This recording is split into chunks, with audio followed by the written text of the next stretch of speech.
guys. Come on in. Y'all see who my guest is. We're not going to hide anything today. A lot of times I'm just here up front, right? So we're just gonna kind of start out and get everybody in the room and start talking. I know it usually takes y'all about 10 minutes to get in here, so get in here. Come on, share this out to let everybody know what's going on. I don't mind if you come in and lurk, but you got to say hi before you go sit in the corner. That's pretty important to me. I want to know that you're here, guys. So come on in, and I'll say that about 6 more times before we get started, just so y'all know. Remember, y'all are here to help me with tech support. Make sure that everything has sounded good, y'all are happy, and y'all can hear the interview. I'm getting all my screens up and running. And so when you go live, like, are you a multi-platform guy or are you a single platform guy when you go live? Well, it's usually single platform. Okay. But I do like to do multiple screens and have lots going on the screen. So I know, right? Well, and I saw you like had slicers and different things going on in your lives, and you seem like me. You like to go horizontal versus the vertical. yeah, I don't know why. I don't know why I can fit more of that screen on there. So if I am doing some modeling in Tinkercad or whatever I'm doing, I can really show it off. I feel like the vertical just cuts off too much. Yeah. It's so hard to do. No, I get that. I get that. What's up, guys? We got Ryan Payne coming in. Good to see you. Nate's Print Shop. Hey, Ryan, how you doing? Dig. Good to see you. Dig always makes me think of that old blog site. I don't know if you ever knew Dig. It was kind of Sounds familiar. Tech news site. Jason Calacanis started it. Oh, okay. And yeah, it was a fun. We got ASSSP. I think I got all the S's Alan, in there. one of my regulars. Hi, Alan. How you doing? Good to see you. Y'all come on in, guys. So I have a rule around here. When you come in the room, I don't mind if you lurk, but you have to say hello first, and then you can go sit in the corner. So make sure you let us know we're here. And Kevin Rose, you are correct. Jason Calacanis and Kevin Rose, you are correct. I forgot about Kevin. And that's from back when I paid attention to Twit, This Week in Tech. I don't pay attention to that anymore. There are so many different things out there now. What's up, Alan? Good to see you. Thank y'all for coming in. Come on in. We're gonna have a really good show. Y'all see who my guest is here, right? I'm excited about this. I really, really am. You know, we're just kind of testing. Y'all let me know if the audio sounds good. I'm gonna let him talk in just a little bit, but y'all let me know if the audio sounds good. I want to make sure y'all can hear everything. My ADHD won't let me shut up though. That's okay. I don't want. If you talk a lot in the chat room, you talk a lot in the chat room. If you don't talk in the chat room, that's okay. Just you're here. That's all I care about. The rest of it just happens. Listen, I'm not used to having another person to talk to. Normally, I'm just the only one in my live. So just to have somebody else to talk to is amazing. So, right. Well, yeah. Nate is one of those guys. He's in the room. He's one of those guys who likes to go sit in the corner. He's one of my admins. He's big with the Asylum Life community. Yeah, he actually Tuesday night I had to work late, so I just messaged him. I'm like, take over my live, and so he did my live on Tuesday night. Nice. So I can't wait to get there. I can't wait to get to there. Like, so to be able to do that, that would be great. Yeah, well, and it's really great when you get to build a community. You know, it's a lot of fun, and we'll talk about that so much more in a little bit, guys. Yes. Now here's a couple of things. Are y'all hearing us okay? I need to know if you're hearing us okay. If we sound good, say something, Mr. Trendy. Say something for me. What up, Cross 3D? How you doing? How you guys doing tonight? Want to make sure I sound testing. So I've got my little lapel microphone, but sometimes it likes to curl in on my jacket here. So audio's good. Hey, as long as you guys can hear me. Cross, are you picking on me? Don't be doing this. You know how tech goes around here. You know, if it wouldn't be my show if something didn't go wrong. All right. You see his moving. Cross 3D. You're funny. Everybody else is like, sounds good. And Cross 3D's, I see his lips moving. Yeah. You could clip to your glasses. Hey. That is normally my go-to, spot. Usually I do that a lot. So, but I thought I'd be a little more classy tonight. So, you can. So. Got it. Well, and I've been looking at the shirt. I can't tell. It's almost Phil Collins or crud. What's his name? I know his name. Come on, Bill Murray. Bill Murray. Yeah, Bill Murray. Okay. Yep, Okay. Bill Murray. Yeah. It's actually this particular shirt is from Chive a long time ago, but it was Oh, it's actually okay. officially ranked as the Bill effing Murray shirt. So Oh, okay. that's the officially. I have it in two different versions too. This is just the standard one, but I There have we one go. that he's a Ghostbuster as well. Okay. So Okay. And we'll get into Ghostbuster. Ghostbuster is an interesting thing. I'm really yeah. intrigued by that one. What's up, new makers? How's it going? Hey, new makers, how you doing? Did you change out of those sweatpants? Is the I question. did. I did. I'm wearing jeans again. So I'm wearing jeans. So we're good. We're good. Awesome. No worries. No worries. All right, that's good. Well, hey, you drinking anything tonight? I've got the usual coffee. You know, I grabbed my my drink here. I just got some zero sugar root beer because you know it's later. I don't want to caffeine it up, but at the same time, Yeah. I'm supposed to stay away from sugars. Yeah, root beer is tough, and I like root beer. Don't get me wrong, but without caffeine and without sugar, I know. It's just it's a very fake drink, that's for sure. Very fake. No more fake than Dr. Pepper.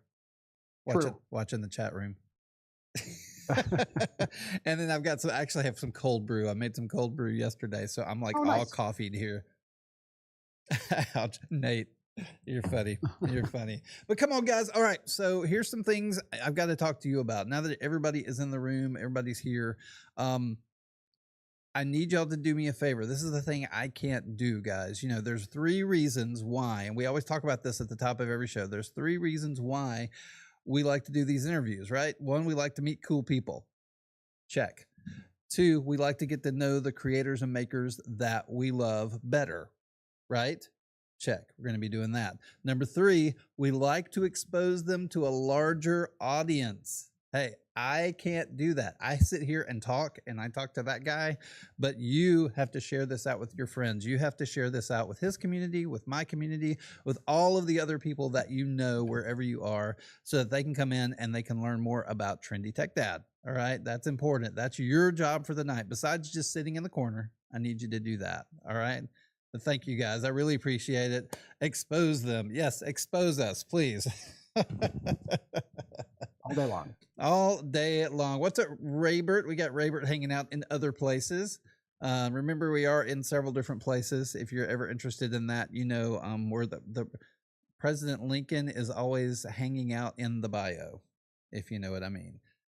So, all right, we've been exposed. Thank you guys for sharing it. Thank you for just coming in and keeping all of the taps and likes and subscriptions and all the things that need to go just to get this content out here. I really appreciate it. Let's see if I need to cover. Hey, okay, so we're gonna hit this a little bit more. But your normie job, what do you do for a normie job? So I am a sales manager for Verizon Wireless. Okay. Yeah. There we go. And that's where that story stops right now. Kind of. Yes. No, I mean, we could definitely talk about it. It's and we won't hit it too hard, but I definitely want to talk about it because I think it feeds into kind of where you are in life, right? And we'll really kind of look at that, and because ups and downs in life, I think, are really important, and they tell the story of a person. They really do. And then so we do need to do one thing really quick. We need to pause for our thumbnail shots. All right. So assume your pose, and we're going to pause for 5 seconds. 1, 2, 3.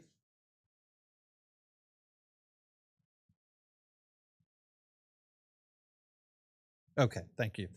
All right, and that will be part of the thumbnail, whatever the thumbnail is going to look like. All right, guys. If everything is looking good, why did I pause also? How many of you paused? Hands up. How many of you in the room just paused and waited for cameo? All right. All right, guys. Thank y'all so much for coming in. That's a sore subject. Yes, you are correct. But we'll get to some of those topics and everything, guys. And y'all know kind of how the show goes. We just start talking. We start working through everything. What happens on the shows happens. There's no editing this show. It's there live. And so what you see is what you get, guys. So I like a lot of you probably ran into this guy on TikTok in August. You know, for some reason, it's like I saw a video, I went, oh, cool, okay, like, swipe, and then within the next like 5 days, all I saw was Trendy Tech Dad. He was everywhere. TikTok loved pushing him and everything, you know. And so I reached out pretty quickly to you. I think right after I had seen you and the likes, and you had put out a video about just kind of wanting to talk a little bit more about the behind the scenes type stuff, and just kind of reached out to you. But it's kind of based on all the things that have been going on with him. It kind of instigated us getting a little bit quicker to the interview, and just trying to get to know him a little bit more and understand, you know, what was this rocket ship to fame? What did that look like? Where did he come from? All of the questions that you guys have in the room, and some of y'all probably know him way pre-August. And so you're the ones I want to have questions from. I want to see the questions down in the chat. I like to call it the peanut gallery. And so when you hear me say peanut gallery, I'm talking to you guys. But we're going to kind of dig into this. And so my very first question, we always at the top of the show, we like to get to know the life of the person better. But here's a question that I think really kind of shows like maybe where he sits. So which community between the people who 3D print, arguing about slicers, or the Android Apple people, which community is the most stubborn community? Oh, that's a really good question, and I think they're both equally as stubborn, to be honest. I mean, I've been in the cellular thing for 25 plus years, so I have to say Android and Apple for sure, probably more than anything, just because I've been in it so long and so many years. But I can tell you, it's never really about it's not slicer settings that I see. It's whether or not you want to use adhesive on your bed or not. So that's the biggest. Like, people want to argue all the time about, like, oh man, if you use adhesive on your bed, like, you're not a true 3D printer. Yeah. So that would be the big one. So, but no, I definitely feel like Apple versus Android is still very, very real. Yeah. Those people just, man. And I fall in the Apple camp. I know. Oh, I do too. Well, I have a crazy history. I sat at the year of the launch. I sat in a line for 26 hours to be the first person in my state to have the first iPhone. Okay. And so that's, I've been an Apple guy. I'm very much an Apple guy. A lot of people here know that the only reason I have a PC is for TikTok. But now, are you PC Apple? So I know I mean, MacBook Pro, MacBook Air. I have a Windows like laptop down at my feet over here, but I barely ever open it up. And I do have an Android tablet over here, but I use it a little bit for Nomad Sculpt. You know what I mean? When I want to show off a larger screen, so it's got a 14.3 inch screen. But no, I'm primarily Apple. Okay. I absolutely love the ecosystem. I've always said that one of my sayings whenever I have customers that would walk into my store and they're like, "Oh, I'm thinking about going from Apple to Android." I said, "Well," they're like, "What? Why? Like, where? What? Why shouldn't I? Why should I?" And my biggest thing has always been, listen, if you switch from Apple to Android or vice versa, it's like changing religions halfway through your life, right? That's basically how I would describe it. You're basically going to wonder why you're doing the thing you're doing, right? Like, you know, like, because they both do the same thing. It's just, how do they do it? It's the process. Right. So, and then the fact that there's no back button, that's always been the big thing. But now with Android, has all gone to the swipe based and all that good stuff. So it's all coming so much closer together. Right. On the Apple Android camp. So, but no, Apple has been my primary go-to. And even when I was a kid, the Mac 2SI was my very first computer as a family computer. So yeah, that was a good one. So yeah, that was a good. That's awesome. That's awesome. At Cross 3D, you think I didn't try to put VM on my MacBook? Are you telling me you know me? You know me better than that. I did, and TikTok Live Studio did not work on it. So, you know, I had to, that's what it is. Now they've done the beta for Mac. Now it's out there. Everybody's working on the beta. It's much, much, much, much better. So that is exciting. So we got lots of Apple easy mode, all the different comments in there. So definitely keep that going, guys. Keep your questions in the room. And the one thing I haven't done is, hey, this is who we're talking to tonight. This is Jason, the Trendy Tech Dad. And we're going to get to some of the base questions that we always ask, just to get those out of the way. And so the very first question, which this is always inspired by Nate's Print Shop. what is your favorite ice cream? Chocolate peanut butter, specifically from Kilwins. Kilwins. Okay. Kilwins. Yes. Okay. If All right. you're not familiar, Kilwins. Kilwins. There's a few people Chocolate in peanut butter. here that we got Alex and some others that in that area that might know Kilwins. Any of y'all know Yeah. Kilwins? Raise your hand, guys. Yep. Thank you, guys. Thank you, everybody, for participating and the likes and everything. I really appreciate that. Sora Designs, thank you so much. Kilwins is good, says William. All right. Awesome. I don't know. You know, I was up in Michigan. I totally didn't get to try Superman ice cream. I was supposed to try the Superman whatever ice cream, and I did not. So I'll have to do it the next time. Is Superman ice cream not like nationwide? Is that a Michigan thing? I have never heard of it in my entire life. Never until like a month ago. Yeah. And so yeah. So I'll have to do that later. I'll have to try that out. All right. So favorite ice cream, we got that. Favorite TV show. It's a loaded question. I watch a lot of TV. I mean, of all time, I mean, it has to be The Office and Parks and Rec. Okay. I mean, just because I've watched them so many times over and over and over again. So, but, which one's better? There's which one's better? Yeah, come on. Which one would you like choose over the other? I would choose Parks and Recs over The Office. Yeah, I love The Office. Yep. Nope. I was gonna say I would have said The Office post pandemic. Okay. You know what I mean? Or, you know what I mean? But like I do the Parks and Rec, the writing and the ensemble cast of that show, like it's amazing. Once you get past the first season, but you can say the same thing about The Office. Yeah. So, but yeah, Parks and Rec is still if Parks and Rec is on, I will watch it every single time. Yeah. Like I'll leave that on. The first show to ever make me fall in love with a goth girl. There you go. Exactly. Yep. There you go. Such a good character. Such a good character. Yes. All right. And now I believe you watch Stranger Things. I do. Okay. I do. Any comments on the new season that just came out? No spoilers. No spoilers. It's funny. My daughter is a huge Stranger Things fan as well. So we actually watched it with my wife and my daughter and I, and my wife and my daughter kept saying throughout the first 4 episodes that they felt like the acting just wasn't great this season. But I think by the time we got to that cliffhanger, you know what I mean, at the last episode, it all paid off. So no, I'm still bought in. I was like, can you guys just enjoy the show? Can you just enjoy the show, please? I gotcha. Like it's one thing that because I do watch a lot of movies. My wife runs a movie theater, and her family actually owns like the movie theaters up here in Northern Michigan. So she runs 3 of them for them, and so I go to see movies all the time by myself. So I'll just be alone in a theater at midnight watching movies. And sometimes I don't like to go with people because I'm like, I just want to enjoy this movie, and I don't want to worry about whether or not you're enjoying it. Yeah. So that's my big thing. Yeah. Well, I was in college. I had friends who ran the projectors, and they would let us go in after the theater had closed and go sit and watch the movies. That was like the best. Yes. Yeah, I let my son play Grand Theft Auto on one of them for his birthday. Oh, that's... 1 year. Yeah, he got to play Grand Theft Auto on his PS5 on the big screen, so in the theater, that was pretty awesome. That is. So what's your favorite movie then? So my favorite movie would have to be Ghostbusters. Okay. I can't deny that. As some of you may know, I had a cosplay nonprofit group called the Cherryland Ghostbusters. A buddy of mine, Nate, we ended up starting it in Northern Michigan. I have since stepped away. Nate still continues to. In fact, I just shared a Toys for Tots video for them. So if you support Toys for Tots, they're doing a Toys for Tots drive. So, but yeah, they're an amazing group of people. And that movie just resonated with me as a kid.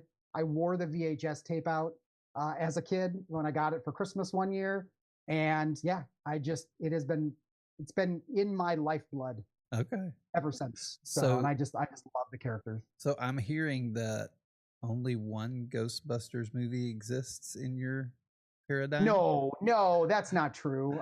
No, I like all the Ghostbuster movies. I mean, even the female Ghostbusters film from 2016. It's not my Ghostbusters movie for sure, but you know what? At the time, my daughter loved it, right? And even my kids loved the movie. So it's not for my generation. It was not made for my generation. Yeah. That's the way I look at it, and I think there's a place for it for sure. But yeah, I'm more about the original 2, and then obviously Afterlife and Frozen Empire. Like I'm all for them. Right. Like I love the movies. I love the fact I just want the genre to continue. Right. Right. I want to Right. support it so that it continues. That's the best thing. So Yeah. And the definitely same things happen to Star Wars, right? You know, it was a Yes. kid movie when we grew up, and it's continued to be a kid movie, even though we're adults, right? Got So, it. yeah, no, that's awesome. That is cool. So, all right. So let's get into some of the 3D printing and the makerspace stuff. First, are there any other machines besides 3D printers, like maker machines, that you use? No, there's not. So Okay. I want to get into like more like some laser engraving stuff. I just haven't had the time to and or the funds. You know, I've already had to explain to my wife why I have 9 3D printers behind me. Right. So like to add more to that right now, I don't think she'd be appreciative. But there is definitely room in the future for more. I would love to get into resin printing as well at some point. I think that would be a nice transition from the FDM printing. So, but yeah, no, Okay. right now it's just 3D printing. Okay. Okay. Well, what was your first 3D printer? It was the Bamboo Lab A1 combo. Okay. And I got it right on TikTok. Like I saw an influencer and he influenced me into buying it for sure. And I'm so grateful that happened because then I bought a second one right after it, like within 30 days. Wow. I ended up having 2 of them right off the bat. So, but my favorite was definitely I ended up moving very quickly into getting 3 and 4 and 5, and it snowballed. And I think that's the point of this whole like 3D printing industry is that it's it takes a while to 3D print a small flexi dragon thing. You know what I mean? So it's 6-7 hours on a printer. Well, what do I do for 6-7 hours? Well, if you had more than one printer, you could do more. Yes. Yes. Right. So. And then when you have two running, you need another one. Correct. Yeah. Yeah. You need bigger. Absolutely. You need smaller. There's one you have to take with you on vacation. Bingo. So. Yes. Your travel 3D printer for sure. Exactly. That's so your second one was an A1 combo as well. That is correct. Okay. Yes, but I wouldn't call that my second one. So so what happened was when Bamboo first put out the A1, they had a bed issue piece on with the the heating. Yeah. Yep. So TikTok actually gave me a full refund for that, but did not have me send it back. So that was nice. And mine didn't have any issues, so I just continued to use it. And then I bought a second one, but then my third, technically second, would have been the P1S. So I stayed with the Bamboo family. I liked the ecosystem. I liked the idea of not having to switch between different slicing programs, and then I could easily send multiple prints off, to the same printers. So I would call the P1S my second printer. Okay, the P1S. Okay, so yeah. Okay, that's cool. Hey, Cross 3D. I don't have an A1 Mini. I have an A1. But my travel printer is my Prusa Mini. So there you go. So there you go. Yeah. But no, okay. So P1S. What else you got? What other printers do we have sitting back there? So I've got the H2S, which is going to be this one right here, and then I have Then I have a P1S, another P1S, an X1 Carbon, and then I have the H2C, which is the new Vortex one, and then I have the Creality High. The Creality K2 Pro in the corner there. Right. And then I have a Flash Forge over here. And then I have another Creality K2, Creality High Combo. High Combo. Okay. So, okay. Yeah. Okay. Also, which Flash Forge? I've since gotten rid of the A1. That was, I had to make room. Yeah, of course. Of course. Yeah. Which Flash Forge do you have? It is the Adventurer 5M Pro. Okay. All right. All right. Well, there you go, guys. He's catching up with me. Yeah, Lee Shepard, you better buy some new machines. Awesome. Now, which one's your favorite? Can you name a favorite? And it doesn't have to be favorite. What's the go-to? Maybe you're ready to print. Yeah, my go-to is still my P1Ss. Okay. I use those 2 P1Ss more than any other printer out here. They're so dialed in with I get less failures on them.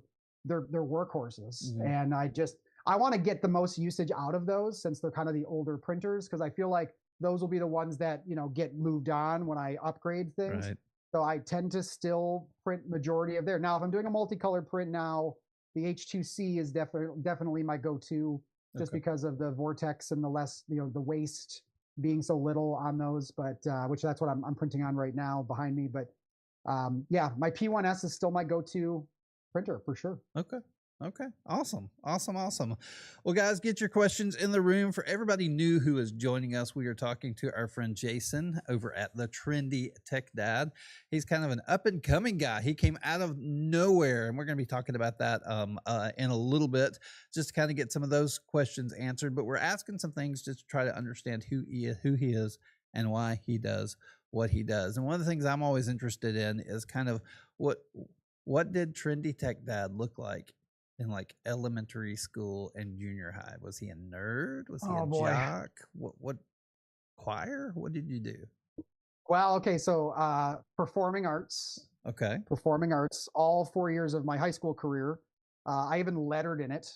Oh, I don't even know why that's not a flex by any means. But yeah, so I was the performing arts kid. I did football my freshman year in high school, mainly more for my dad than for me. My dad was the jock. He was a quarterback for one of the major schools down in Detroit, Etzel Ford.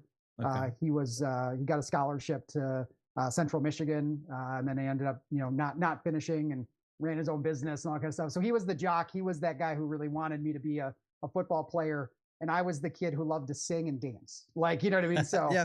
I wasn't the ideal son at that point in my life for sure, but I still did some things to appease. So I did football 1 year, but no, I was the performing arts kid. I was the nerdy kid. I didn't do like D&D nerdy. Right. I loved toys like as a kid, and I still love toys to this day. I mean, you can clearly see from my surroundings. I like toys. I still buy toys. I mean, even to this day. So. But yeah, no, I'm definitely I wouldn't call myself like nerdy, but geeky would be a good word to use. Yeah, I think there's a difference between those two terms. Yeah, I would agree. Nerd, you got a geekiness. Like I've always been more towards the geekiness of things. So, do you have a favorite musical or something that you've done? So my favorite like actual musical of all time would be Phantom of the Opera. Okay. As a kid, I used to sing it all the time. Okay. And then. You probably won't believe this, but I used to have the voice of an angel. So when I was in high school, I had all the solo parts, and I would be the one that got the standing ovation of singing. I still sing, but I can't hit any of those notes anymore. You'll have to join me on karaoke night sometime. There you go. We have fun karaoke nights. Nice. Yeah, that sounds great. So yeah, I do love to sing still, so that's a big one. But I'm a huge fan of musical. Like Hamilton is just like it's at my playlist all the time. Okay. I was never really a big fan of Les Mis. Everyone loves Les Mis. I just was never a huge fan of it personally. But yeah, no, there's I did Beauty School Dropout from Greece. So I sang that for my one of my years. No, so there's just been a lot of different songs out there. But when I was a kid, my parents took me to Toronto, and so I could see Phantom of the Opera at the Chelsea Theater in Toronto, and that really spurred my like wanting to sing and to do all those things. So that was always my go-to. I love that soundtrack. So I get that. I was gonna say you must have never seen Les Mis on stage. I'm not a big. That is correct. I never did. You are right. You are right. I'm not a big fan of the music. But the show is what made me go, okay. Yeah. And so see, I felt the same way about Hamilton at first. When I first heard the music, I was like, okay. Then I saw it, and I was like, okay. Like, so I saw it with my daughter and my wife on Broadway.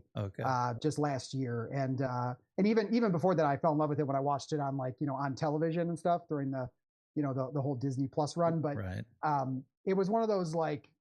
When I heard the music, I was like, I didn't understand it. Right? It was because it was such a different genre of music. Yeah.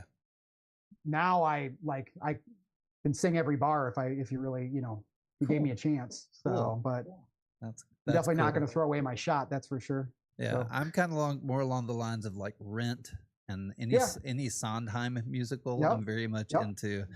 I did.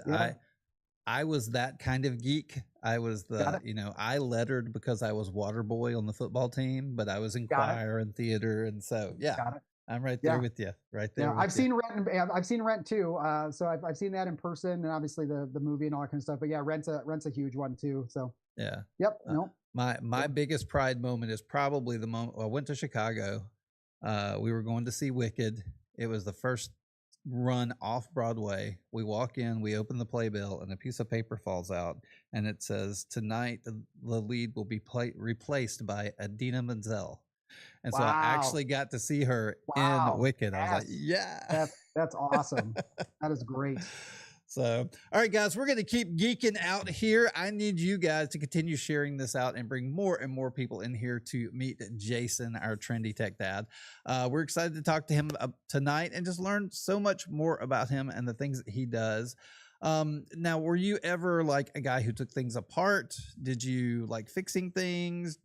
I broke things a lot. Okay. That would be. I was always known for breaking my parents' computer and wanting to, upgrade the software and then having it crash, and then I was blamed for everything. But yes, I have a very ADHD mind. Mm-hmm. So it's funny, around my studio you'll find piles of things, right? Because I start a project and then I move on to something different, and so I'm very ADHD in that way. But yeah, no, I love to tinker.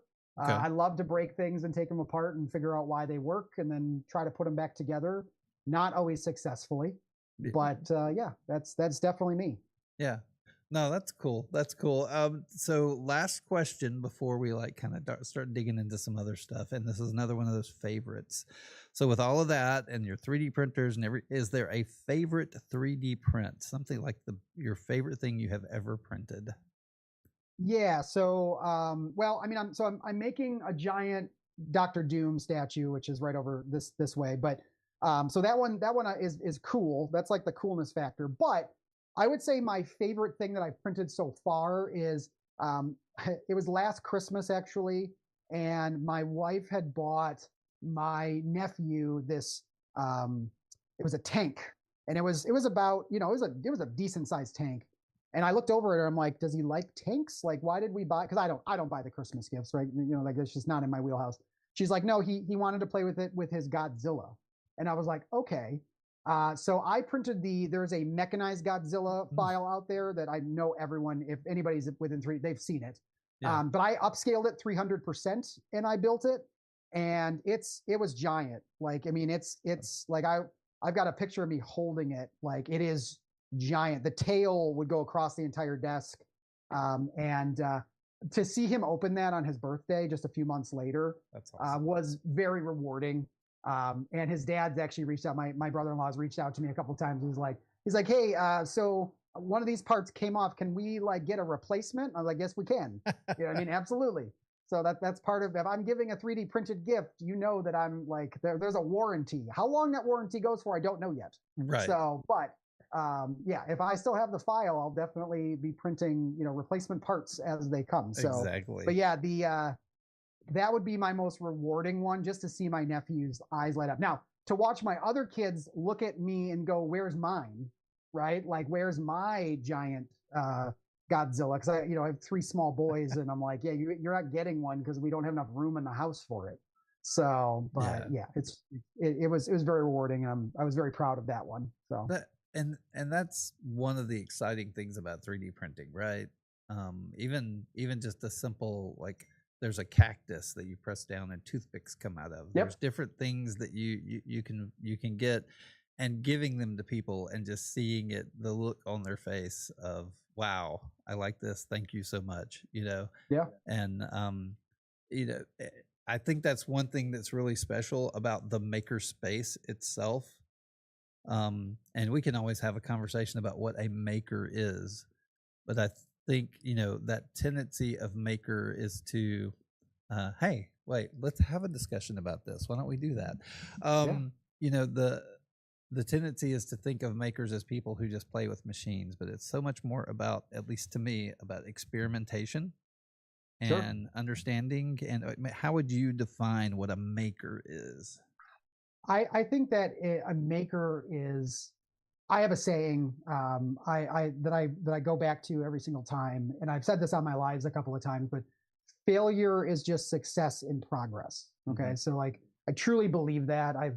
I actually have that sign at my store, right at my Verizon location, on top of a water cooler. I 3D printed a sign that says it, because I truly do. Like, I live that motto, all the time, because I think that with failures comes the success, you know what I mean? And challenging yourself to do something different and new. I think a maker is anybody who tries to do anything. Okay.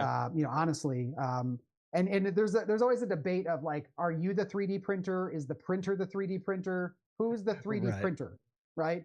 And I believe that we're all like part of the process, right? That's no different than a wrench, right? A mechanic, right, has a wrench, or you know what I mean, or a socket set, or an air screw gun. I don't know. I'm not a techie. I'm not a. That's outside my realm. Let's talk about technical stuff now.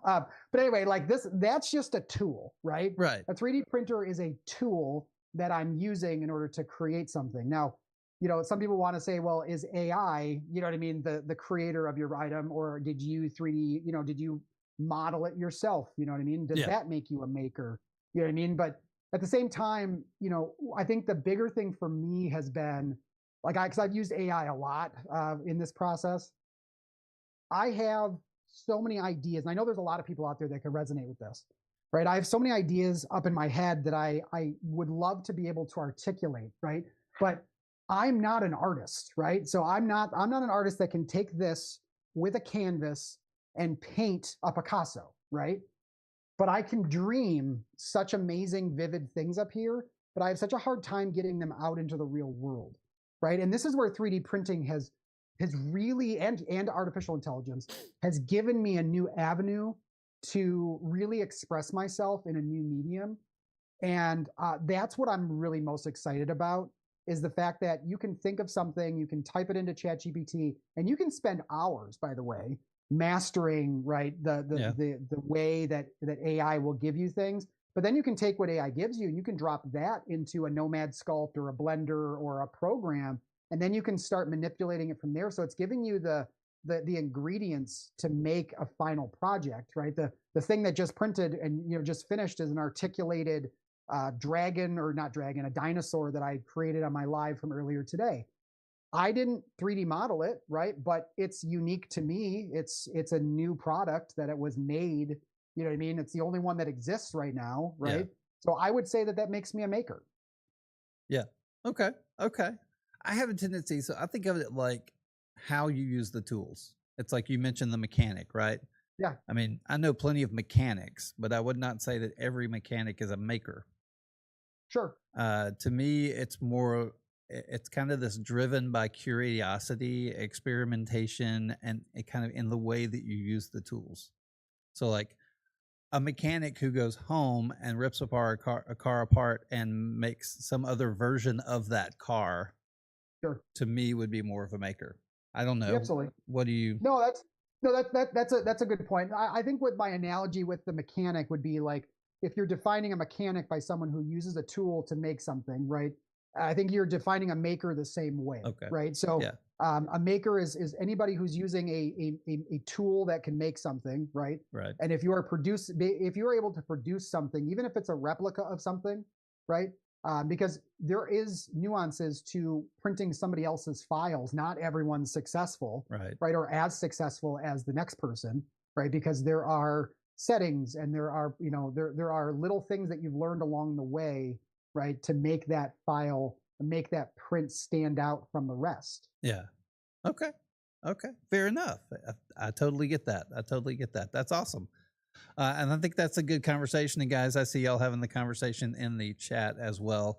That's always something I'm searching for is, I'm trying to build a maker community. What is a maker? And I think these are definitely important conversations to have, and I'll ask this question because this question we're definitely going to cover, but I'm going to get, because I want to make sure I read it right. Do you think that appliance 3D printers, you have a bunch of them, are making people better creators or making them lazy? Don't answer it, because we're going to come back. I'm going to let you think about that, and we're going to take that to the break. I'll be right back in just a second. I'm going to throw you to the green room.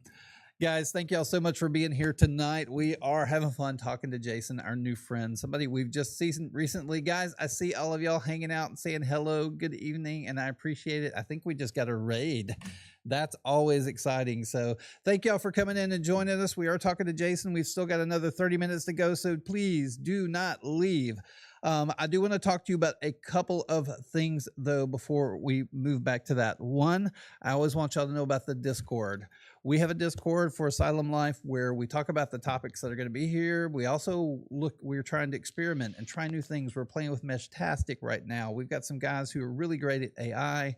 We have classes every month. There are a lot of things going on over in the Discord, and I would like you to be a part of it. So please jump in, be a part of the community, because this next year we are going to blow and go and do some really amazing things. I'm excited. We started meetups. We've had about 3 meetups this year, and we're going to keep those going. So please join the Discord, guys. I also want to remind everybody about the Toddler Mobile Trainer, or the TMT. Y'all have seen a lot of people talking about that. That's the 3D printable wheelchair. Anybody can print this wheelchair. It's for training children how to use wheelchairs and how to roll themselves and be mobile themselves. It was created by a group called Make Good and 3D Print Cares, and they're a group that's in the server. They have their own category under Asylum Life. They are actually helping Make Good get those printed and to the children who are requesting them. So that file is actually over on Maker World, but if you go to 3dmobility.org, you can find out more about that wheelchair. It's a great thing that's going on. There are a lot of people involved, so jump in as you can.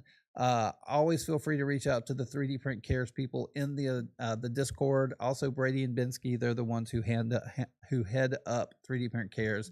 So feel free to always DM them if you have any questions. There's a great team over there working on that. And so I encourage each and every one of you to be a part of that. Hey, yes, we had a great meetup at Polar Filament last week. It's good to see you guys. Thank y'all for coming in. So the Toddler Mobility Trainer, next Tuesday, no show. The reason why we have no show is we're going to all go support Joel Telling's show. This is his big Christmas fundraiser for the hospital that he supports over in Seattle.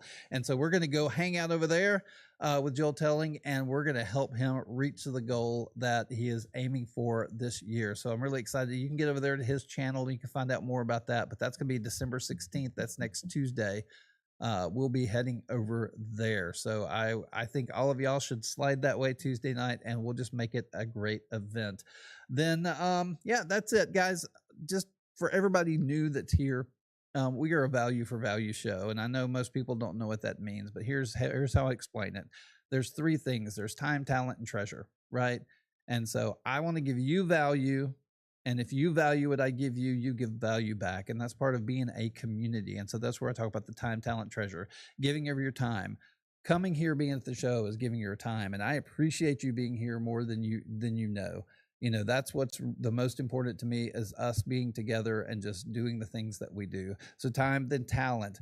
If you have a talent you want to lend to the community, people who want to teach classes, people who want to do artwork, people who want to help in production, people who want to help on projects, people who have talents in certain areas, we're looking for you in the community. Would like you to come be a part of that. And then treasure, I'm not going to talk about that. Y'all know all that stuff means. And so there's no reason for me to belabor that, but that's something that helps the community keep running. It gives me the time, right? So I don't have to go out and do other things. So we can keep stuff going. So that's what value for value means. That's the type of community that we are, and we are growing. This has been an amazing year. We're going to recap this towards the end of the year so everybody sees how we've reached the goals and the different things that we are doing. But thank you so much for being here tonight. So we're going to bring our friend Jason back up in here. All right. So Trendy Tech Dad, August 3rd, I think, was the date of the first video I saw on TikTok, and there ain't no way that was your first video. No, definitely not. So yeah, I actually I started this whole journey a couple of years ago. I had a totally different account. It was called Ecto88 Falcon, where I dressed up like a Ghostbuster and did fun TikTok dances, and that started to pick up steam. And then I wanted to shift my persona. I wanted to shift and do something different. So I started this account, and this account originally started more for TikTok Shop than anything else, to be honest. Okay.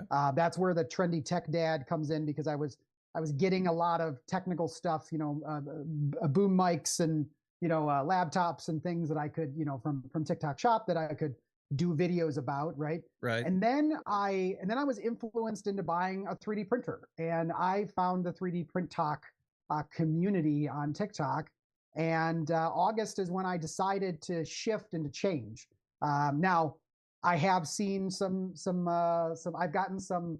I don't want to say negativity, but I've gotten some messages, right, about like, hey, like I love your 3D printing content, but now that I follow you, I'm getting all these TikTok shop videos. Yeah. So I can't help the algorithm, unfortunately, with TikTok, but I did like 460 videos last year or this year. That's crazy. And a lot of those were TikTok shop videos. So as this goes forward and I'm doing more 3D printing videos, obviously that algorithm will shift.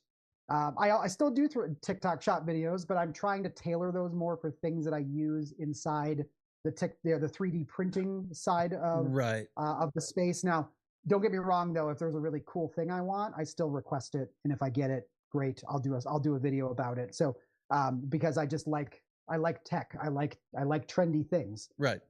So part of the name. So yeah, I really have enjoyed TikTok. I like the platform. It's easy to use, and it's done well for me. We just reached 100,000 followers on this page, which is just absolutely incredible. And you're right, August seemed like it all of a sudden like picked up steam, and I got a lot of people going, I've never seen you before in my life, and now all I see is you on the For You page. What is going on? Yeah. Right? And I'm like, well, I don't really know. All I know is that clearly the algorithm likes me right now, and I'm just going to ride that wave as much as possible. Yeah. Which is great.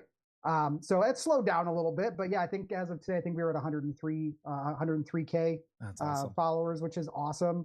I even 3D printed myself my own award, you know what I mean? So that I could feel special, right? And built it in AI. Like, so and you built it in AI. So yeah. So, but yeah, it's one of those, it's awesome to be here. I don't want the progress to end, right? I just want to keep moving in the right direction. And sorry, I'll make sure I block this so it's not glaring in the background. So, but, I'm really excited for like the community and what we're trying to build. And that's really what's the most important thing right now is building this 3D printing community of like-minded individuals that, are wanting to learn how to be the best 3D printer they can, even, and not having to be an expert at CAD or design, to be able to buy a 3D printer, and to start, this journey at some point.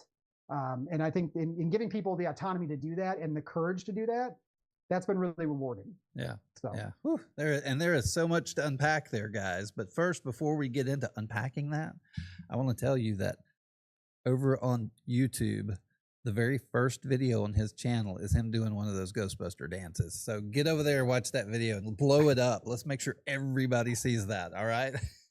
Great. Yes, please do that. Yeah. Sure. And hey, if you're looking for those other channels and those other places to find out more about him, there is the place that you go, the TrendyTechDad 1. Make sure you put the 1 at the end over there.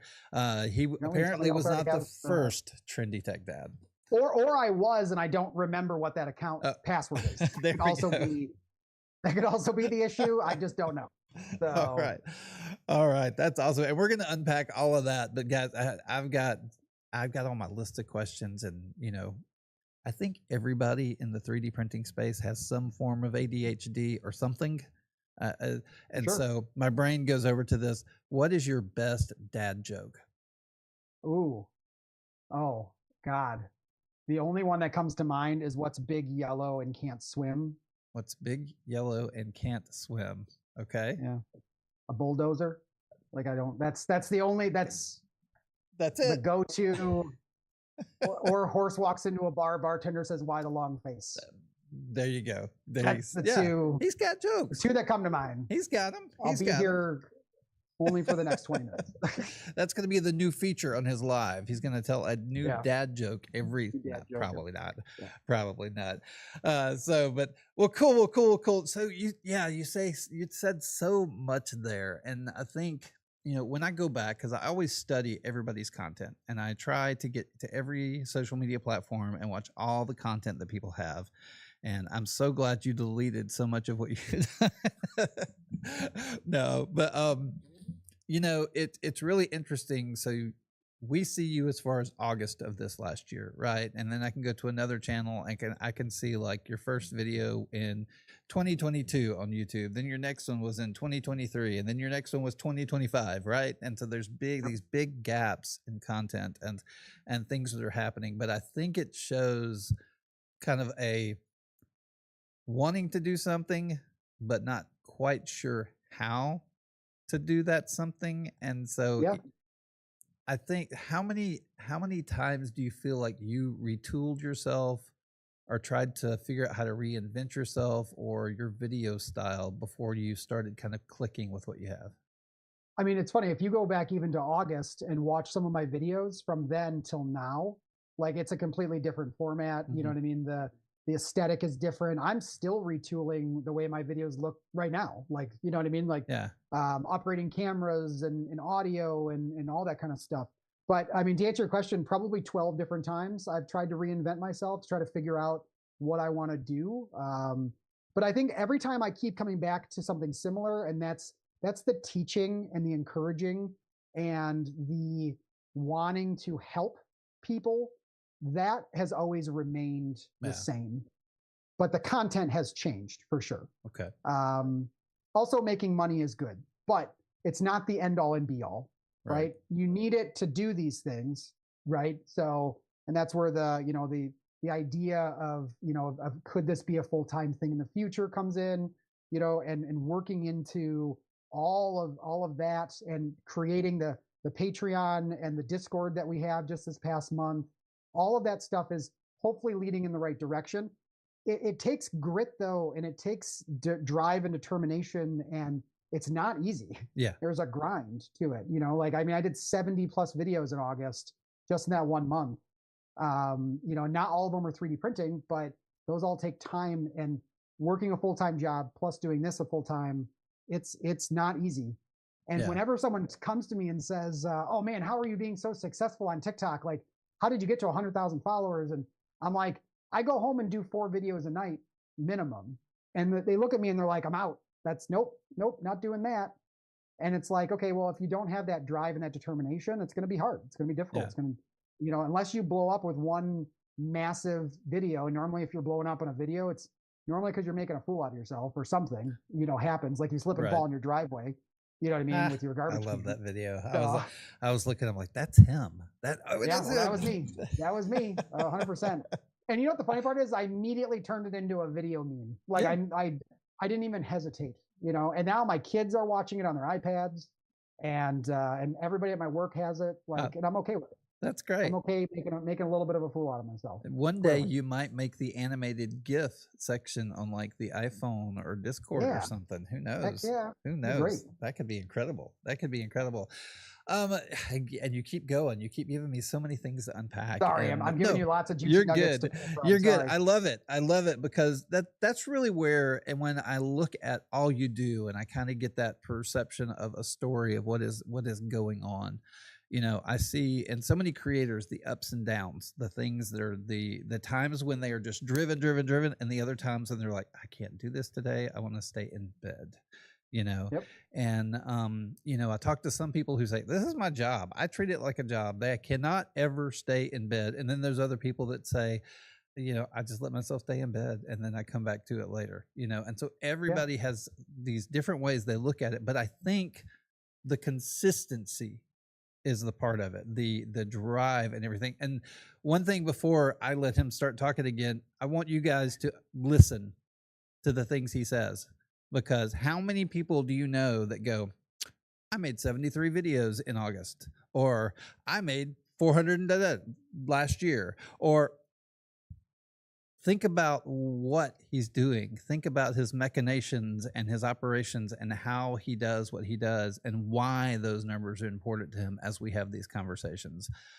Because that tells you a totally different story about what's happening in his head and behind the scenes than what you see on screen. And, and that's what we're all about here, guys.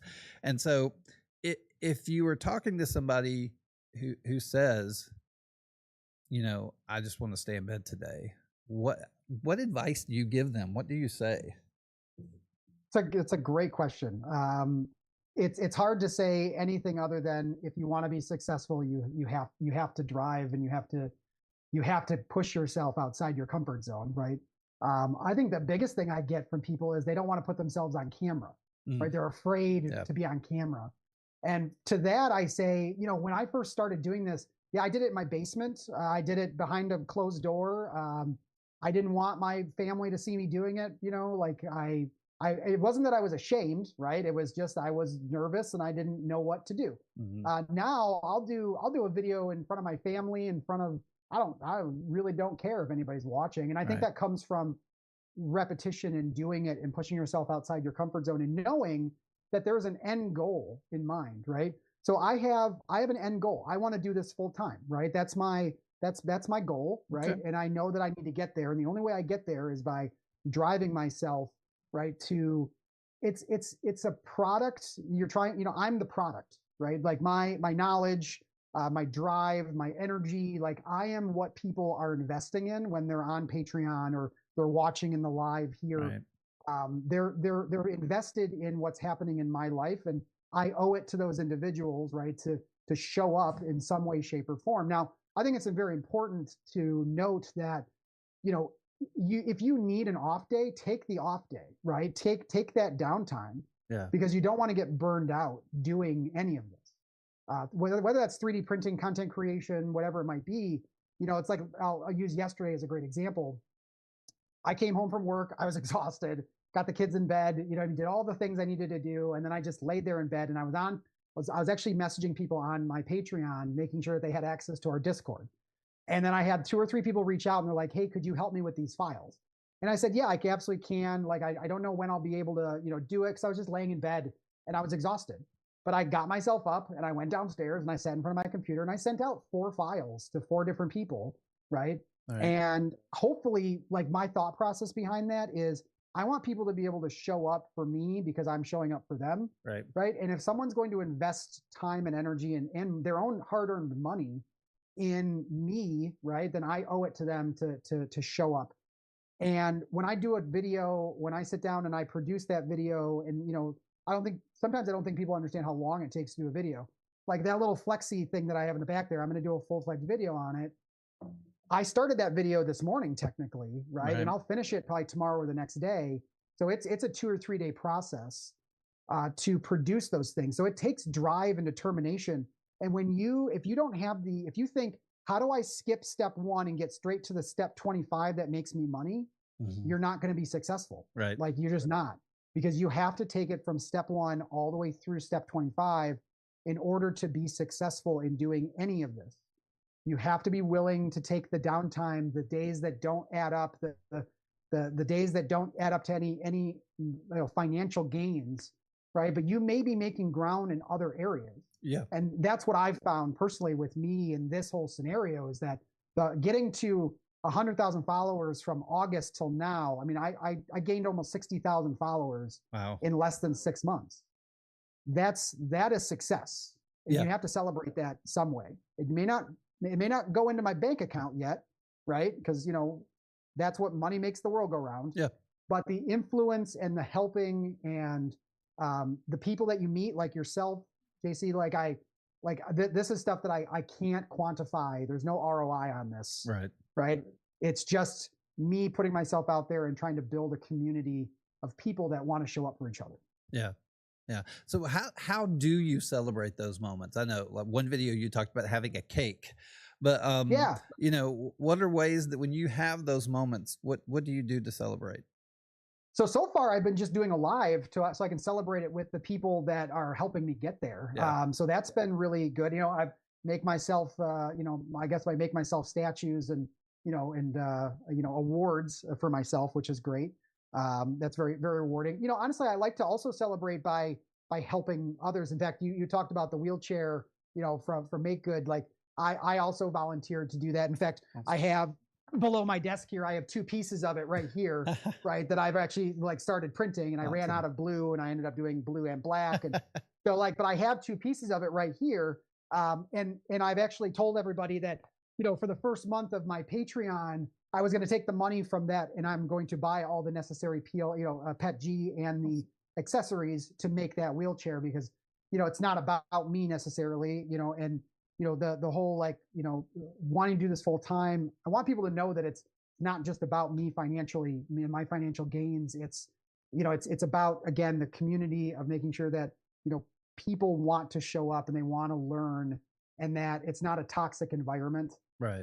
and that we're all here to help each other. Yes. That's the best thing. Definitely. So, yeah, that's 100% how I agree celebrate. with that. It's a weird way of celebrating, but I celebrate that way. I celebrate by telling other people how amazing they are and helping me get to where I'm at. Yeah. So, but that also comes from my job currently, being in sales, being a leader of people, right? Yep. I've always truly believed that you have to, I think of everyone like a bank, right? And you have to make deposits inside their personal bank, right? In order for you to take a withdrawal later on if you ever needed to. Right. So I always treat people that way, that I want to fill their bank up as with much money as possible. Because someday I might have to call in a favor. I might have to ask something of somebody. Yeah. And if they feel fulfilled by what I've brought to them, then they're more willing to say, yes, I'm willing to help out. What do we need to do? Yeah. That's great. That is great. And that's good. And that helps build up support systems. That helps build up so many just different things, not even just monetarily, but emotionally, and so many other things. And, I know you have recently, and, you've talked about your job a little bit, and there's just a little crazy thing happening with your job right now. Yeah. And, we don't have to dig too far down into that. If you want to share some of it, you can. But I think it leads to, when you have nothing to celebrate, how do you do that? That's a good point. So 16 years with Verizon. I was one of the 13,000 people that were, severanced, basically, which is by the way, a great show if you've never watched that on Apple TV. It is. So not the kind of severance you want, though, unfortunately. It might be a nice one. Anyway. Yeah, no, I might actually prefer that at this point. So that way I wouldn't even know if I lost my job. Yeah. 16 years with that, with Verizon, 25 years total with selling cell phones, but 16 years with Verizon. I've cherished my time with Verizon. They have rewarded me greatly with, my work ethic. I would owe a lot to that company. So there's nothing wrong with that company. Did the live just end? The TikTok live did. Oh, weird. Okay, I just saw it ended on my end. There it goes, or maybe not. Yeah, but anyway, so I'll let you handle that on your end. Yeah, so you I'll keep continue talking. to talk. But basically, with that being said, I think the way that you combat those negative feelings when life gets you down, right, is you have to be willing to pivot, and you have to be willing to reinvent, right? And you talked about that earlier, of how many times have I had to reinvent myself. And honestly, again, I use the number 12, but it's probably more than that. You just have to be willing to change your trajectory if you need to, and pivot, and be comfortable with that. Yeah. Yep, I agree. Yeah. I agree with that. So, guys, for those of you who are watching, just want to let y'all know that we are sitting here. We're talking to Jason for the TrendyTechDad, and I'm working on some technical difficulties that we are having. I apologize if you are one of the ones who are receiving the issues that are happening there, but we're just about to fix that. So we have hit the go live on the TikTok Live Studio app. So we should be back up and running for any of you who are jumping around and trying to get to other places where this is seen, but this will pop back up here in just a second. If you go back to my account, you will see it pop up. There should be a live there if you're looking in there. Give it about 10 seconds if you don't see it. It wouldn't be fun if there wasn't some type of technical difficulty. It's like I said at the top of the show, it would not be my show if we didn't have technical difficulties. When you use the app, there's usually that puzzle piece. Well, using Streamlabs, I have never had TikTok cut out like that. So I don't know what happened there. I'm sure there's a ding somewhere, and I'll find out tomorrow that, I've been banned or something. Who knows? We all go through that, right? Very much so. Sure. But thank you for your patience, guys. Thank y'all for coming back. I really, really appreciate it. We are going to keep going with this. I am paying attention, so we're going to jump on it pretty quickly. I see all the people trying to Oh, okay. Sorry. People are following. We've got a raid going on. We've got some stuff happening over on YouTube. Sorry about the TikTok thing, but it should be back up now. If you're good with YouTube, stay there. Wherever you are, that is all good. Thank y'all. But thank y'all for sticking with it. Y'all just have no clue how much I appreciate that. And just, I never thought there would be a day where people wanted to watch me talk to people, right? Who knew? So I appreciate so much y'all being here and being a part of this, and y'all helping me come back with the questions and everything. Because getting to know these guys, getting those content creators that we love is really important. Yeah. So here's kind of where the question, as far as the time, those times of trouble, those times of, you don't have celebrations and everything. So people who've been following me for a while, I kind of talk about a time in my life where I felt like a tool that people use to get things done, right?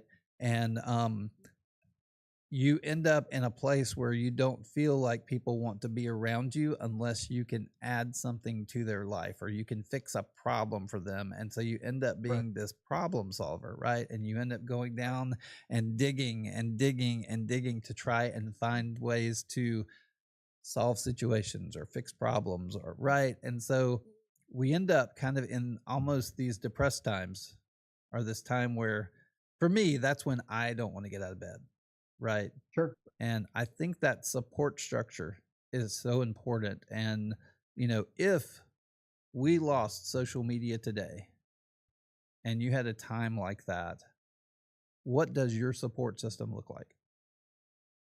I mean, my direct family. I've got a few close friends that I still confide in, and but it would be pretty small, to be honest. And I would feel very isolated. I think that's one of the best parts about social media if you use it correctly, right, and you don't let it drag you down. Because I think it's very easy to allow it to drag you into the bad places. You have to find the silver lining, and you have to. I like to say you have to become Teflon. You got to be a nonstick, right? Right. So a negative comment here and there, that's okay. Like I usually lean right into them, and I'm okay taking a negative comment, here and there. Yeah, it's one of those situations where like I lean into my family greatly. My dad passed away when I was 18, so my family became very tight knit after that happened with my mom and my sister. And then I've got 5 children of my own, 3 grandchildren as well. So I've got a large family just from what I've created. Right. So yeah, it's really my family, and a few close personal friends. I'm actually very guarded when it comes to like who I let into my life, to be honest. Yeah. Yeah. You think that I'm an open book, which I am. I'm willing to talk about anything, right? And I get on lives and I talk to people, but when it comes to like the people that I allow into my life, and like it's a select group of people that I will that I really let get close. Yeah. Yeah, so it's not a huge support group, but it's definitely one that's strong. Yeah. Well, and I would say that of any support group, I think we're all have a tendency of being guarded, right? And there's a difference between being an open book that people can look at and actually like opening up and sharing the emotional and sharing the things that happen in the brain, the way you speak to yourself, right? And that is a small select group that you have to talk to. And so that's one of the reasons I like hitting these topics, is because we're both creating communities, right? You've got your Patreon, your Discord, the people who come to your TikTok lives who inevitably open up to you as well. And in the time I've been doing this, I've got some really close friends that I have developed some relationships with, and I would say they are right there in that support system. Yep. Right. Because and I'm talking to the peanut gallery right now, guys, because I want y'all to understand this, and because it's really important, especially for the content creators you love, for the people around you that you love. There's so much going on in people's lives you have no clue about, right? There's so many times we think, oh, so-and-so did this because. You don't know. You have no clue why they did what they did or why they're acting the way they do unless you're part of that inner circle, All right. And being a part of that inner circle, there's a responsibility of, hey, I've noticed your behavior's changed. What's going on? Right. And so that's the communities I think both of us strive to create, not just one where we're just teaching, where we're just, doing the daily 3D printer makerspace stuff, but to help you find other people to be a part of their lives so that as a community you can support each other. I know one of our one of my favorite creators, On the Road 3D Printing, is his name, and he always says, rising tide lifts all benchies, right? And so I think that's an important thing to talk about when it comes to these times of look at TrendyTechDad and what he just went through, right? And he didn't go lay down in bed. Well, he may have. We didn't see him do that. Yeah, we didn't see him do that. But what we saw was, all right, I've got a video to shoot. We're going to talk about this today, right? Now, what pushes you to do that? What makes you feel like you need to do that? It's like a poor man's therapy, the way that I look at it. So Yeah. I talk to the camera, so I don't have to pay for somebody else to listen to me. I got you. So that's the honest truth, that I use it for. It's like I'm using the audience as much as the audience is using me, right? In that aspect. So they're getting enjoyment because I'm being transparent and honest and vulnerable, right? People love vulnerability. I'm okay being vulnerable with people. And I'm using them because I'm able to get my emotions out, right? I'm not necessarily crying and, on camera, but I'm able to be my authentic self and talk to people. And I find that therapeutic. Yeah, no, I agree. And I think that's a great way to look at it. I really, really do. And you got about 5-10 more minutes to finish up a couple of questions, or do you need to run? I don't want to go over time for you. No, let's keep going. We're good. So with all of that, and you talk about Verizon, and I know in your videos you said, I'm losing my job, but to keep my job, but to keep whatever they're going to leave me with at the end of this, I have to continue December 16th, I think. So next Tuesday, guys, is when that happens. I have to act as if this is an important job to me, and I have to treat it in the way that I've always treated it. And I know you've spoken to the philosophy of your dad. Kind of explain that a little bit to everybody. Sure. So like my dad always told me that whenever you do a job, you do it 110%. Like you don't ever give it anything less than that. Someone lends you a tool, you give it back in better shape than what you got it, right? Yeah. Like that was always instilled in me. And then the other thing that he always told me was when you walk out the door, you not only walk out the door with your last name, but my last name. Okay. So like the way I look at it is this, like, and don't get me wrong. Have I given it 110%? No. The wound within Verizon is deep. It is deep, and they just keep pouring salt into it a little bit. So that's going to take a long time to get past. Okay. So I'll say that, but that doesn't mean that I haven't shown up for my team and the people that need me to show up for them. So my direct subordinates, like the people that I oversee, like those are the most important people to me. And it's less about Verizon and more about the individual. Yeah. And I think that then that corresponds right back to, our Discord and the Patreon and TikTok and everybody that I've gotten to meet doing this so far, is that it's not just about me, it's about the collective, right? It's about culture, and wanting to make sure though that if I ever run into these, I live in a small town. So if there's a good chance I could be working for, or I could be managing the same people in a different industry someday, right? I want to make sure that when they show up, they know that, hey, this guy was good to me, right? He was a decent human being. He was understanding, right, of my needs at the time and all that kind of stuff. So, it's been difficult to show up in the way that I've shown up, but I'm glad that it's coming to an end, to be honest. That I don't have to pretend much anymore, right? After the 16th. but at the same time, like it's still scary to think about what the next step is and what we're going to be doing.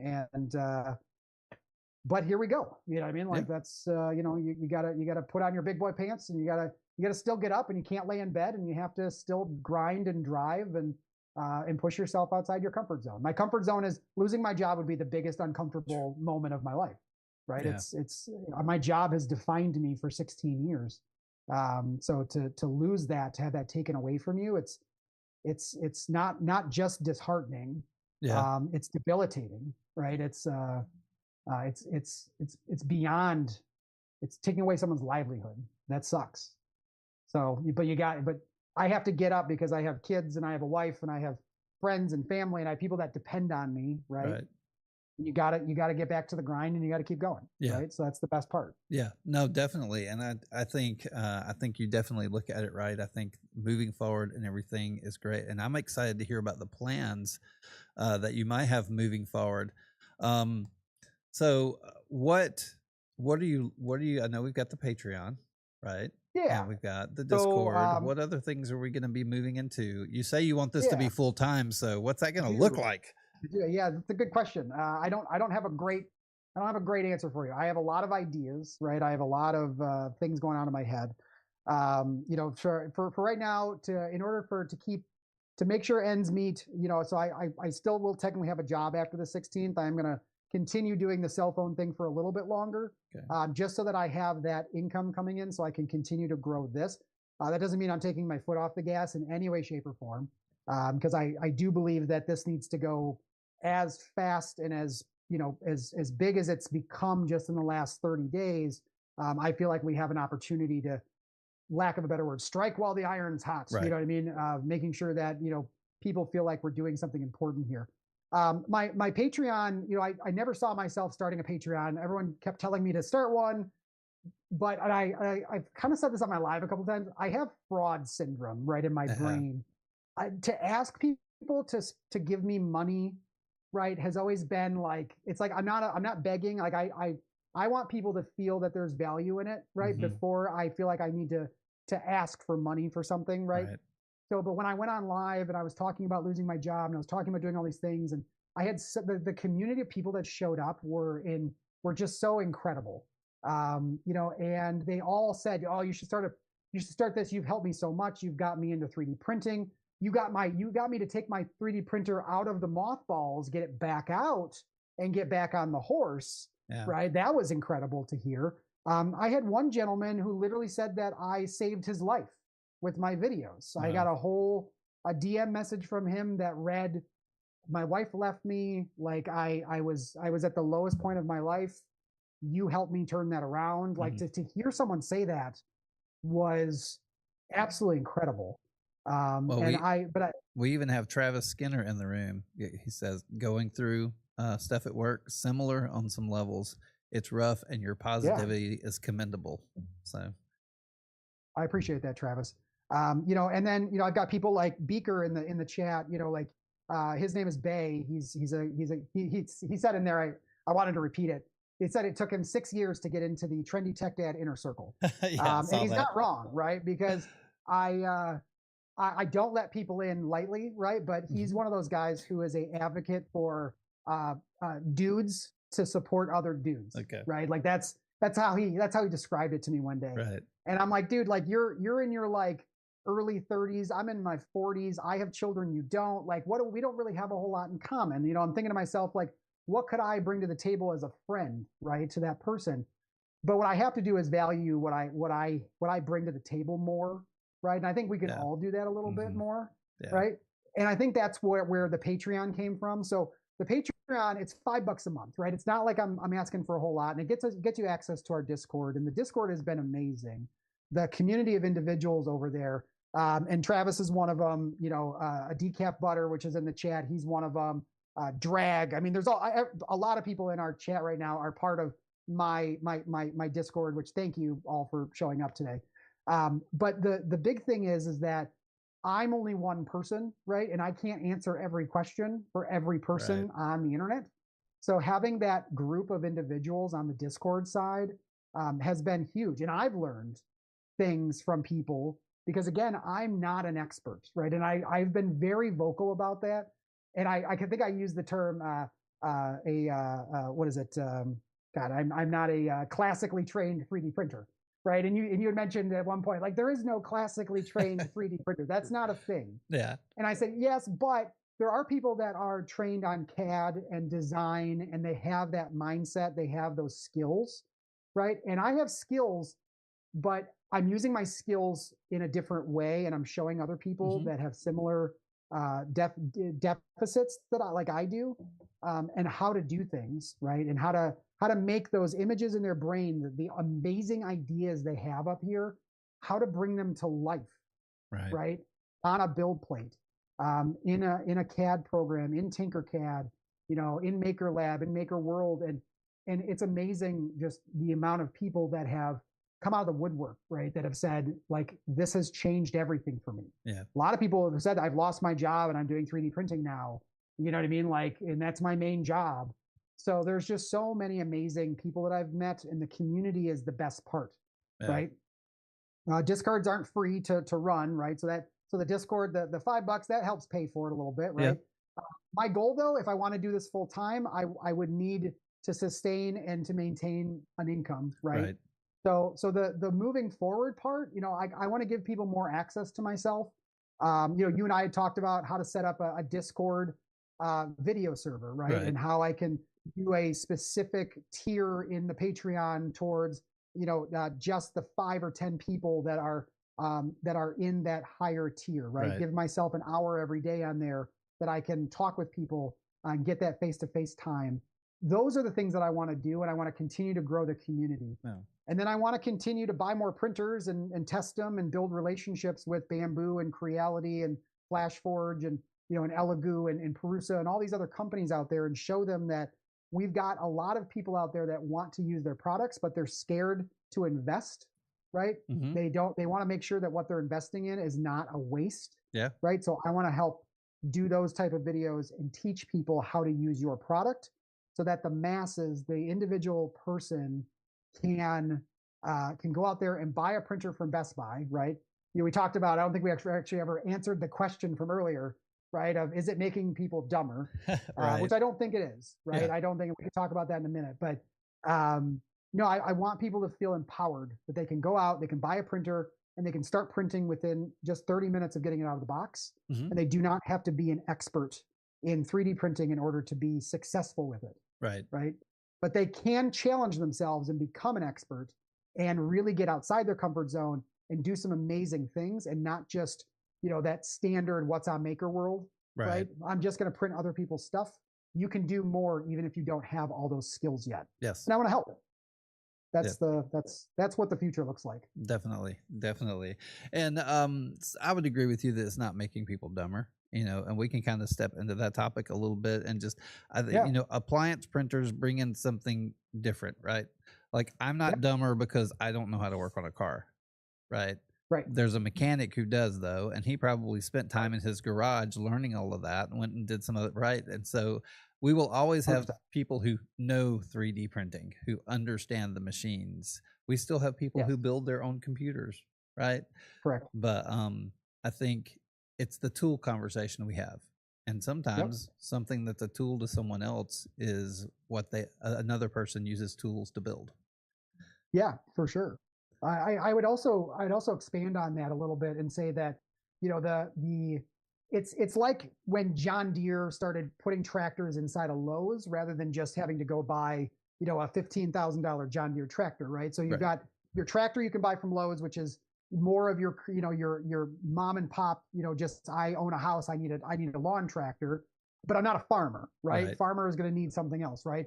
And there are different levels of 3D printers, right? There are 3D printers out there that are specific for different industries and different things, right? The things that I have behind me, yes, those are most likely going to be, printing flexi dragons, you know what I mean? Like, not new hearts for a heart transplant, like some, you know what I mean? A new, in a cast for, you know what I mean? But they can print a wheelchair for a child, right? Like, that's amazing, right? So there is a place for these printers, and I think that if you flash forward 10 years, right? Mm-hmm. I foresee one 3D printer in every home at that point, I think right? so. I mean, I really think that we're getting to that point that it's such a click and print.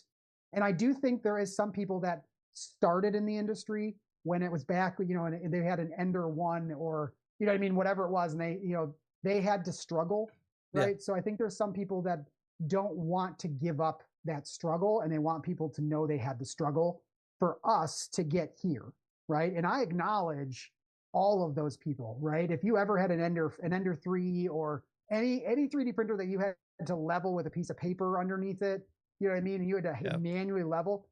Thank you for your sacrifice, right? You know what I mean? Like, thank you for what you did, because everything that you've done has helped lead to this, right? Because without you, we wouldn't have printers that self-level. We wouldn't have printers in our homes. We wouldn't have those things, right? But it is time to move past that time and into the future. Now you've got the Vortex system. You've got the Perusa now that's got 8 tool heads. You've got the Snapmaker U1. That's the future of where printing is going. And we have to embrace it, and we have to move past those times and move forward. Yeah. So, and that's where we're at now. Yeah, so. Definitely. And I think we see that in every industry, don't we? I mean, we saw in my lifetime, we've seen, quote, the death of photography, right? Sure. We have seen, the death of the computer support store. We've seen so many different things, and you can go to be back. The death of the cell phone store, right? So. Sorry, I didn't mean to bring no, up a sore subject. No, it's good. It's good. Good stuff. I miss Nokia. I really miss Nokia. Well, tough, man. I know. But I mean, even think horse and buggy, right? Yeah. Cars with AI, jobs. There's so many different things, but so much of it is about how you take care of the transition. Absolutely. And I think you speak to that transition a lot when you're teaching people, and you're teaching it as a tool. Yeah. And so AI, we'll kind of shift over to that just a little bit, but AI, so many people are afraid of AI. And, in my community, we talk about it. AI is not going to take your job. Right. It's the person it will take your job if you don't learn how to use it, though. Yeah, it's the person who knows AI that's going to take your job. Correct. Right. Correct. And so do you have a philosophy of learning and leaning into AI that you like to look at? I would tell you my philosophy is don't lean into one AI versus another. I think because they're both growing. I say both. I mean, ChatGPT, between ChatGPT and Gemini, those are your two biggest ones, obviously. Okay. Just for a language algorithm, but there are so many other programs out there and so many other avenues.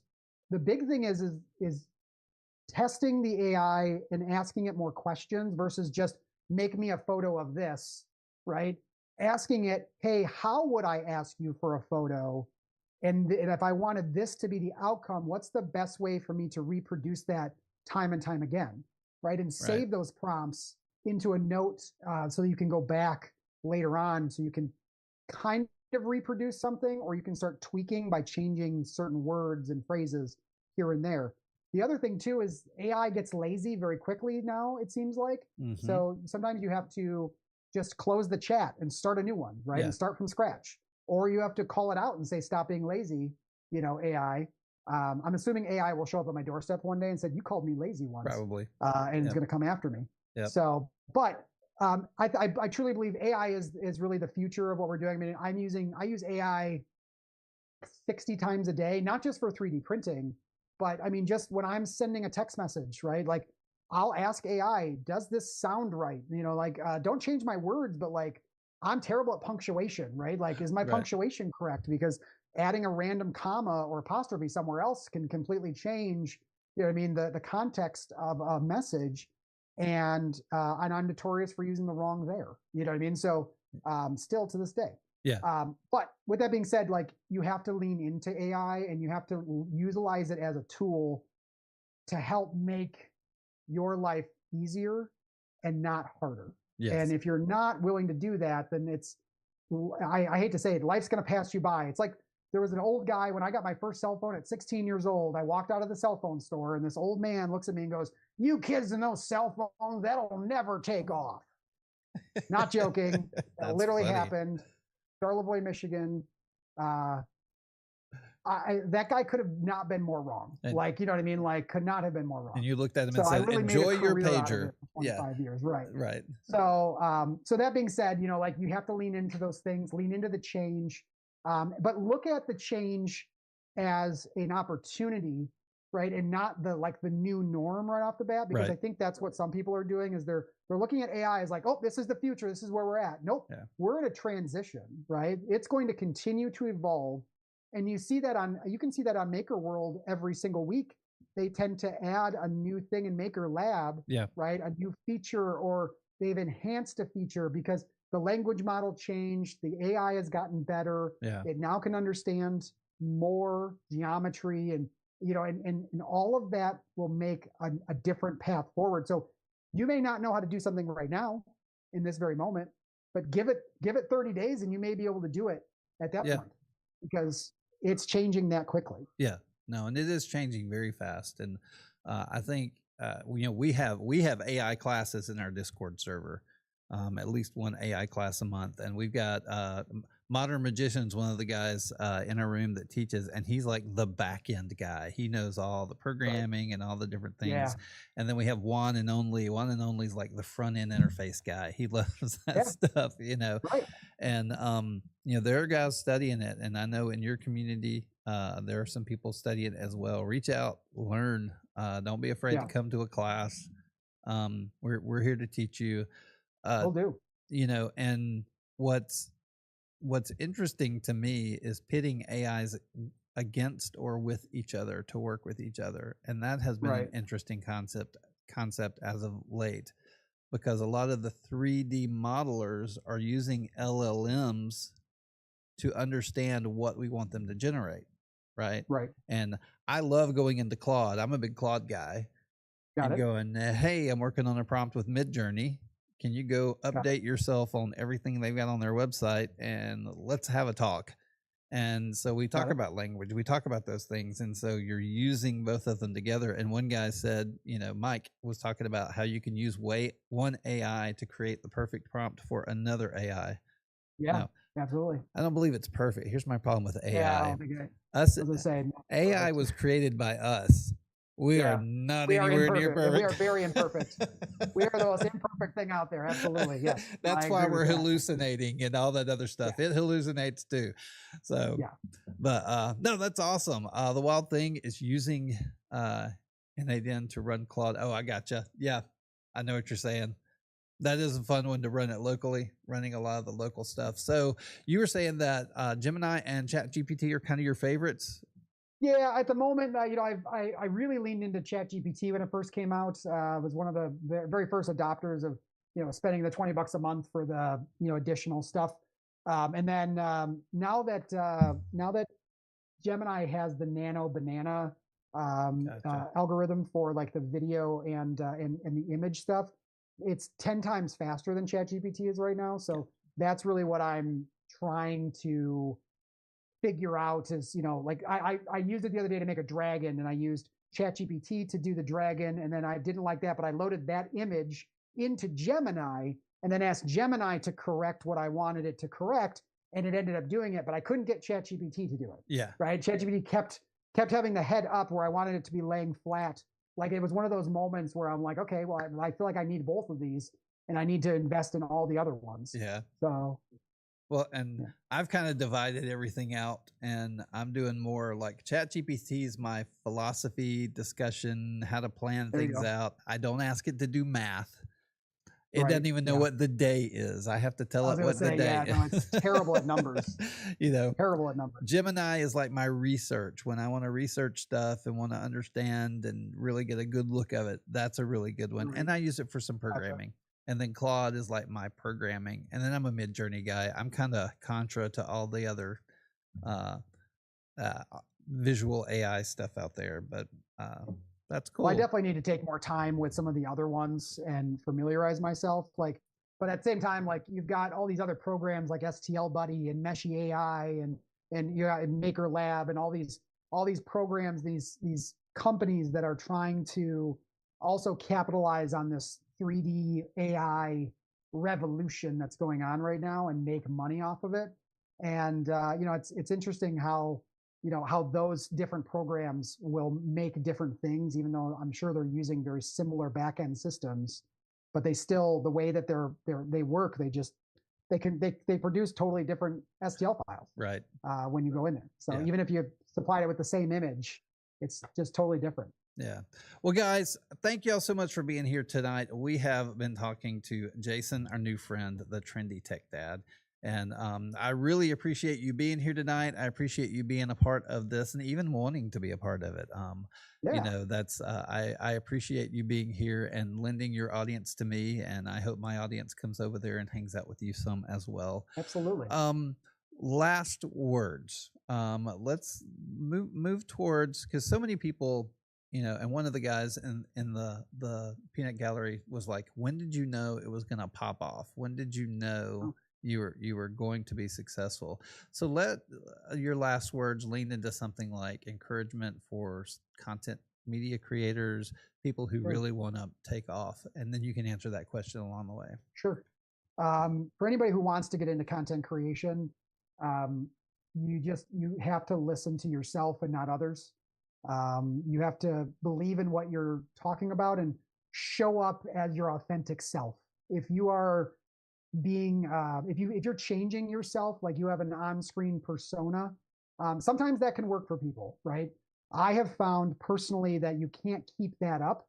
Sooner or later, those lines will crack, right? The makeup will wear off. People will see behind the mask, right? And then what they thought they were getting, they're not getting anymore, and then they're out the door, okay? The one thing that I have continuously done is trying to show up as my authentic self, and not be anybody that I'm not. And if I can tell anybody anything, it's to be yourself, right? And let people come to you. Don't seek them out necessarily. And go and watch the other people in that same genre as you and see what they're doing, right?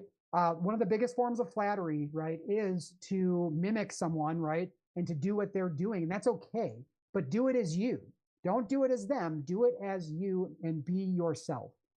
People love, like I have always felt I have a face for radio, right? Which is why I started in radio years ago, right? And I should never be on camera, right? And so to put myself out on camera was always one of those things that just, it scared me a lot, but I did it. And now I have no problem doing it. It's part of just what I do at this point. Right. So if you're ever scared of going on camera, face your fears head on, be yourself. People will love you for it, right? People will find value. And if they don't, they will just continue to swipe. And that's okay. That's okay. And then what will be left over is the community. The people that want to see you succeed, the people that want to see you grow, and the people that you want to be around will be the people that are left behind, right? And that's what you want to grow and keep growing. And that's the best thing, is just show up as yourself and be authentic. Awesome. Just be you. Don't be anybody you're not. Yeah. Yeah. That is awesome. What was the final question? What do you want? He was, how did you know when it was going to pop off?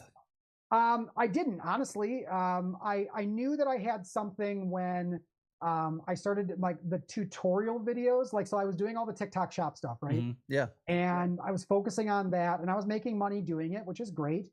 But then all of the videos that I did where I was teaching somebody something, when I was walking someone through step by step how to go from step 1 to step 12, right? Those videos were doing 3 times the amount of views and clicks and 50 to 60 comments, and people were hard. And I'm like, okay, I have to start doing more of that content. Yeah. And that's when I started to shift, is when I saw that. So that's when I knew I had something. And I still don't feel like I've popped off. You know what I mean? Like I feel like, because I would consider myself a micro creator for sure. I mean, I'm only at 100,000 followers. Now, if I can get to 1 million followers, great. Will that change what I'm doing? No, because I want to still be my authentic self, right? And if that means that I never get to 1 million followers, then I'm okay with that, right? Wherever I land, I'm good with. But I just want to make sure that the people that come along have that similar mindset, right? But we also can challenge each other to be the best version of ourselves, right? On here, 3D printing, whatever it could be. And if anybody ever has issues, like I'm only a direct message away. You know what I mean? Like, and do I see every message? No, because it's impossible at this point. There's just so many messages. But do I try to go back and look through those and try to answer as many as possible? Yes, because I feel personally that I owe it to those people. You took the time to write me a message. I should take the time to try and respond back, right? But at some point, it's going to get larger than me, right? And at that point, we'll decide what the next step is.